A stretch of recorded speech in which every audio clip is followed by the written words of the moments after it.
Hello friends, कैसे हैं आप सभी लोग। उम्मीद है बहुत ही अच्छे होंगे। और आज का जो टॉपिक है वो है गुप्त वंश, है ना। गुप्त वंश से पहले के टॉपिक में क्या चर्चा किए थे, मौर्योत्तर काल। ठीक है, तो मौर्योत्तर काल से संबंधित जितना भी क्वेश्चन फैक्ट्स निकलता है वो हम क्लियर कर देते हैं। आज का जो टॉपिक शुरू हो रहा है ये किससे है, तो गुप्त वंश से। गुप्त वंश का शासनकाल कब से कब तक था, तो 240 ईस्वी से लेकर के 550 ईस्वी तक, है ना। 240 ईस्वी से लेकर के 550 ईस्वी तक गुप्त वंश का कार्यकाल था, समय सीमा था, यानी समय था। बात करते थे इसकी स्थापना किसने किया था, इसकी स्थापना श्री गुप्त ने किया था। ठीक है, यानी गुप्त वंश एक ऐसा टॉपिक है जहां से बहुत बार एग्जाम में क्वेश्चन पूछा गया है। पीसीएस या सिविल सर्विसेज कोई भी एग्जाम हो, यानी गुप्त वंश बहुत बड़ा टॉपिक है, इससे क्वेश्चन बहुत ही पूछा जाता है। ठीक है, इसको ध्यान में रखेंगे और ज्यादा महत्व देंगे। तो बात करते हैं कि इसकी स्थापना किसने किया था, तो श्री गुप्त ने। गुप्त वंश की स्थापना श्री गुप्त ने। ठीक है, वास्तविक संस्थापक किसे कहा जाता है, तो चंद्रगुप्त प्रथम को कहा जाता है। गुप्त वंश का वास्तविक संस्थापक चंद्रगुप्त प्रथम को, लेकिन स्थापना किसने किया था, श्री गुप्त ने। ठीक है, बात करते हैं तो चंद्रगुप्त ने अपना राज्याभिषेक कब किया था, तो 320 ईस्वी में चंद्रगुप्त प्रथम ने अपना राज्याभिषेक किया था। ठीक है, और राज्याभिषेक के अवसर पर क्या किया था, एक सोना का सिक्का जारी किया था। ठीक है ना, सोना का सिक्का जारी किया था कौन, चंद्रगुप्त प्रथम। ठीक है, बात करते हैं चांदी का सिक्का किसने जारी किया था, तो चांदी का सिक्का चंद्रगुप्त द्वितीय ने जारी किया था। दोनों में कंफ्यूजन नहीं रहेगा, क्योंकि चांदी का सिक्का किसने जारी किया था, तो चंद्रगुप्त द्वितीय, जिसको रुपये कहा गया था। ठीक है, सोना का सिक्का जारी करने वाला गुप्त शासक कौन था, तो चंद्रगुप्त प्रथम, है ना। चांदी का सिक्का जारी करने वाला शासक कौन था, तो चंद्रगुप्त द्वितीय। ठीक है ना, इस तरह से ऐसे याद रखना है और ऐसे क्वेश्चन पूछा जाएगा। ठीक है, बात करें तो गुप्त संवत की शुरुआत किसने किया था, तो गुप्त संवत की शुरुआत चंद्रगुप्त प्रथम ने ही किया था। कब किया था, 320 ईस्वी में चंद्रगुप्त प्रथम ने ही अपना राज्याभिषेक के शुभ अवसर पर अपना एक गुप्त संवत जारी किया था। ठीक है, संवत 6 प्रकार के होते हैं। ठीक है, याद रखना है, 6 वो संवत होता है। कौन कौन होता है, पहला बताया कि गुप्त संवत क्या बोलते हैं, विक्रम संवत, शक संवत, है ना। विक्रम संवत कब हुआ था, 57 ईस्वी पूर्व में विक्रमादित्य 6 के द्वारा। ठीक है, विक्रमादित्य 6 के द्वारा। और अगर शक संवत की बात करें तो किसने, कनिष्क ने अपना राज्याभिषेक के अवसर पर 78 ईस्वी में जारी किया था। ठीक है ना, यानी शक संवत, विक्रम संवत। यहाँ पे थोड़ा सा क्वार्टर, रेलवे क्वार्टर इधर बगल में, अब उसी क्वार्टर में रहते हैं, तो ट्रेन आसपास से गुजरती है तो उसमें गाड़ी आते जाते रहते हैं, हॉर्न मारता है, उससे कोई दिक्कत नहीं, आप अपना पढ़ाई का फोकस रखेंगे। ठीक है, तो बात करते हैं तो शक संवत, विक्रम संवत हो गया। ठीक है, एक होता है कलचुरी संवत, है ना। कलचुरी संवत की शुरुआत कब हुआ था, तो 248 ईस्वी में, है ना। शक संवत, विक्रम संवत, कलचुरी संवत और गुप्त संवत, 4 हो गया। 4 संवत, 2 और है, एक है हिजरी संवत, याद रखना है। हिजरी संवत 622 ईस्वी पूर्व, 622 ईस्वी में, है ना। पैगम्बर मोहम्मद साहब ने इसको जारी किया था 622 ईस्वी में। ठीक है, एक होता है इलाही संवत। इलाही संवत किसने जारी किया था, तो मुगल शासक अकबर ने जारी किया था। कब, तो 1583 ईस्वी में, 1583 ईस्वी में इलाही संवत जारी किया था। ठीक है, इस तरह से 6 संवत याद रखना है, विक्रम संवत, शक संवत, हिजरी संवत, आपको हिजरी संवत, कलचुरी संवत और इलाही संवत, ये सब याद रखना है। ठीक है, तो बात करते फिर यहाँ से और सा कैसा क्वेश्चन है, चंद्रगुप्त के बाद अगला प्रमुख शासक कौन बना, तो सब जब समुद्रगुप्त, है ना। चंद्रगुप्त प्रथम के बाद इसके बाद अगला प्रमुख शासक कौन था, तो समुद्रगुप्त। ठीक है, समुद्रगुप्त।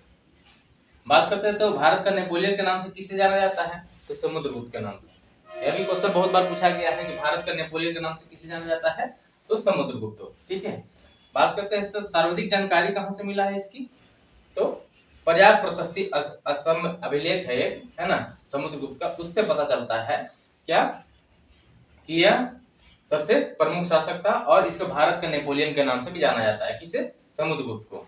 क्वेश्चन पूछा गया भारत का नेपोलियन किसे कहा जाता है, भारत का आइंस्टीन किसे कहा जाता है, इस तरह से उपाधि इसको दिया गया था, तो भारत का नेपोलियन के नाम से समुद्रगुप्त को जाना जाता है। ठीक है, इसकी सर्वाधिक जानकारी पर्याप्त प्रशस्ति स्तंभ अभिलेख से पता चलता है। ठीक है, पर्याप्त प्रशस्ति अभिलेख किसका है, किस है तो समुद्रगुप्त, लेकिन लिखा किसने था, तो हरिसेन ने। ठीक है, पर्याप्त प्रशस्ति अभिलेख कहाँ है, इलाहाबाद में। पर्याप्त प्रशस्ति अभिलेख कहाँ है, तो इलाहाबाद में। किसने लिखा था, तो हरिसेन के द्वारा लिखा गया था। ठीक है, बात करते हैं तो समुद्रगुप्त के हरिसेन में कौन सा मंत्री दिया गया था, यानी हरिसेन समुद्रगुप्त के दरबार में रहते थे, तो उनको कौन सा मंत्री दिया गया था, तो महामंत्री के रूप में उनको दर्जा दिया गया था, पद दिया गया था। उन्हें युद्ध एवं शांति का मंत्री कहा जाता है। किन्हें? हरिसेन को, है ना, हरिसेन को युद्ध एवं शांति का मंत्री कहा जाता है। ठीक, बात करें समुद्रगुप्त ने कौन सी पुस्तक की रचना किए थे, तो कृष्ण चरितम, याद रखना है, कृष्ण चरितम नामक पुस्तक की रचना कौन किया था, तो समुद्रगुप्त। ठीक है, कविराज के नाम से किसे जाना जाता है, तो कविराज के नाम से समुद्रगुप्त को जाना जाता है, क्योंकि इन्होंने प्रमुख पुस्तक भी लिखे थे। इन्हें कविराज के नाम से जाना जाता है। किसे? समुद्रगुप्त को। वह कौन सा शासक थे जिन्हें अपनी बीना पर, अपने सिक्के पर बीना बजाते हुए चित्र का आकृति बना हुआ है, तो समुद्रगुप्त का सिक्का था। कौन सा? गुप्त शासक समुद्रगुप्त का सिक्का था, जिसपे बीना बजाते हुए चित्र की आकृति बना हुआ है। ठीक है, बात करें बीना के बारे में, तो बीना क्या है, कौन सा यंत्र है, तो सबसे प्राचीन यंत्र बीना ही है। पूछा गया है कि सभी वाद्य यंत्रों में, है ना, सभी वाद्य यंत्रों में सबसे प्रमुख या सबसे प्राचीन वाद्य यंत्र कौन है, तो बीना। तो इसके बारे में आपको याद रखना है। ठीक है, फिर बात करते हैं तो समुद्रगुप्त की मृत्यु कब हुई थी, तो समुद्रगुप्त की मृत्यु कब हुई थी, 375 AD में। कब हुआ था? 375 ईस्वी में समुद्रगुप्त की मृत्यु हुई थी। ठीक है, और इनकी मृत्यु के बाद अगला शासक कौन बना था, तो चंद्रगुप्त द्वितीय। ठीक है ना, कौन कौन का शासक याद कर लिए, चंद्रगुप्त प्रथम, चंद्रगुप्त द्वितीय, ठीक है, समुद्रगुप्त, है ना, और हरिसेन के बारे में चर्चा कर लिए। ये सब गुप्त वंश से संबंधित बहुत ही इंपॉर्टेंट फैक्ट्स है। ठीक है, तो बात करें इनकी मृत्यु के बाद अगला शासक कौन हुए थे, तो चंद्रगुप्त द्वितीय। चंद्रगुप्त द्वितीय की जानकारी, विस्तृत जानकारी कहाँ से मिलता है, तो दिल्ली में स्थित मेहरौली लौह स्तंभ है। कहाँ है? दिल्ली में स्थित मेहरौली का लौह स्तंभ है, उसी से चंद्रगुप्त द्वितीय के बारे में विस्तृत जानकारी मिलता है। चंद्रगुप्त द्वितीय को उपाधि कौन सा दिया गया था, तो चंद्रगुप्त द्वितीय को उपाधि विक्रमादित्य के नाम से जाना जाता है। किस है? कौन सा? तो विक्रमादित्य की उपाधि किसे दिया गया था, तो चंद्रगुप्त द्वितीय को विक्रमादित्य की उपाधि दिया गया था। कब? तो शकों पर विजय के उपलक्ष्य में अपना उपाधि धारण किए थे विक्रमादित्य के। ठीक है, और इसी शकों को विजय के उपलक्ष्य में एक चांदी का सिक्का जारी किए थे, जो बताए थे अभी। चांदी का सिक्का जारी करने वाला गुप्त शासक कौन था, तो चंद्रगुप्त द्वितीय। ठीक है ना, तो शकों को विजय पर ही प्राप्त किए थे, इसलिए इन्हें एक उपाधि धारण किया विक्रमादित्य का, और चांदी का सिक्का जारी किया था। ठीक है, बात करें चंद्रगुप्त द्वितीय के दरबार में कौन कौन सा शासक रहते थे, संस्कृत भाषा के 9 विद्वान रहते थे। ठीक है, संस्कृत भाषा के 9 विद्वान रहते थे, जिसको नवरत्न कहा जाता था। ठीक है, नवरत्न किनके दरबार में रहते थे, नवरत्न अकबर के दरबार में भी रहते थे। किसके दरबार में? अकबर के दरबार में नवरत्न रहते थे, और चंद्रगुप्त द्वितीय के दरबार में नवरत्न रहते थे। दोनों में अंतर इतना है कि इसमें संस्कृत भाषा के 9 भाषा के विद्वान थे। कौन? गुप्त शासक में, गुप्त काल में 9 भाषा के विद्वान थे। कौन? जिसे नवरत्न कहा गया। ठीक है, और इसमें क्या थे, तो अकबर के, मुगल बादशाह अकबर के शासन काल में भी, है ना, इनके दरबार में भी नवरत्न रहते थे। ठीक है, तो ये हम जब मुगल वंश पढ़ाएंगे तो इसके बारे में चर्चा करेंगे। ठीक है, बात करते हैं विजयनगर साम्राज्य के बारे में। आगे बात करते हैं तो विजयनगर में के शासक थे कृष्ण देव राय। उनके दरबार में भी 8 प्रमुख कवि रहते थे। ठीक है, तेलुगु भाषा के। कौन सी भाषा के? तेलुगु भाषा के। चंद्रगुप्त द्वितीय के दरबार में संस्कृत भाषा के 9 विद्वान, तेलुगु भाषा के 8 प्रमुख कवि रहते थे। किसके? विजयनगर के शासक थे कृष्ण देव राय, है ना। इसको अष्टदिग्गज नाम दिया गया था। क्या? अष्टदिग्गज। जैसे नवरत्न नाम दिया गया था, यहाँ पे अष्टदिग्गज नाम दिया गया है। एक मराठा शासक थे शिवाजी। ठीक है, इसके बारे में विस्तृत चर्चा करें। मराठा टॉपिक पढ़ाएंगे तो उसके बारे में बताएंगे कि मराठा शासक शिवाजी थे। उनके 8 योद्धाओं का एक समूह था। ठीक है, जिसको अष्टप्रधान कहा जाता है। ये सब कंफ्यूजन करने वाली क्वेश्चन है। ठीक है, अष्टप्रधान हो गया, अष्टदिग्गज हो गया, है ना, ये सब क्वेश्चन आता है कि अष्टप्रधान कहाँ थे, किसे कहा जाता है। मराठा शासक के योद्धाओं के समूह को अष्टप्रधान, है ना। तेलुगु भाषा के 8 प्रमुख कवि को अष्टदिग्गज कहा जाता था।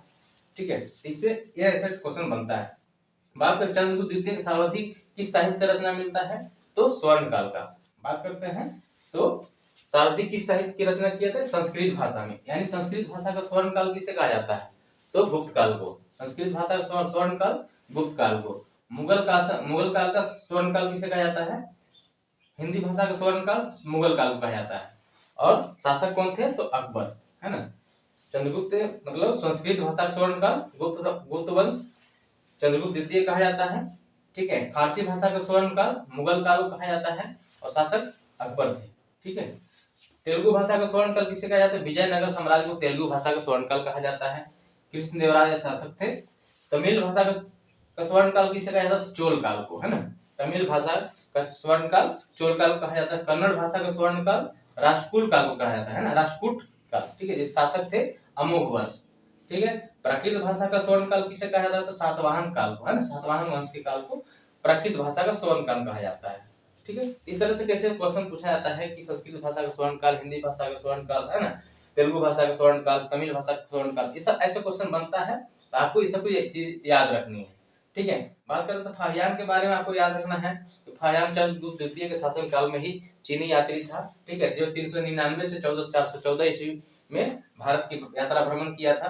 और इन्होंने अपनी पुस्तक लिखा था फोक्यो की, है ना। इसी पुस्तक में अपने यात्रा वृत्तांत में विवरण में लिखा है कि गुप्त वंश में इतनी दयनीय स्थिति हो गई थी कि खरीद बिक्री के लिए, बाजार व्यवस्था के लिए कौड़ी का प्रयोग होता था। इसके लिए खरीद बिक्री के लिए कौड़ी का प्रयोग होता था, ठीक है। तो इस तरह से आपको इंपॉर्टेंट फैक्ट्स बता दिए। चंद्रगुप्त मृत्यु के बाद अगला शासक कौन हुआ? तो कुमारगुप्त प्रथम, है ना, यानी इनकी मृत्यु के बाद कुमारगुप्त प्रथम, ठीक है, स्कंदगुप्त, ये सब कुमारगुप्त प्रथम और स्कंदगुप्त के बारे में हम इसके नेक्स्ट टॉपिक में चर्चा करेंगे। तो उम्मीद है जितना सारा टॉपिक पढ़ा है ना, आपको बहुत अच्छा लगा होगा। और अच्छा लगता है तो इस वीडियो को लाइक जरूर कीजिएगा, और साथ में अगर चैनल पर सब्सक्राइबर नहीं है तो आप सब्सक्राइब कर लीजिएगा और बेल आइकन को प्रेस कर दीजिएगा। तो चलते मिलते हैं फिर नेक्स्ट टॉपिक में, मिलेंगे कुमारगुप्त और स्कंदगुप्त, यानी इसका पार्ट 2 में हम क्लियर कर देंगे गुप्त वंश से संबंधित।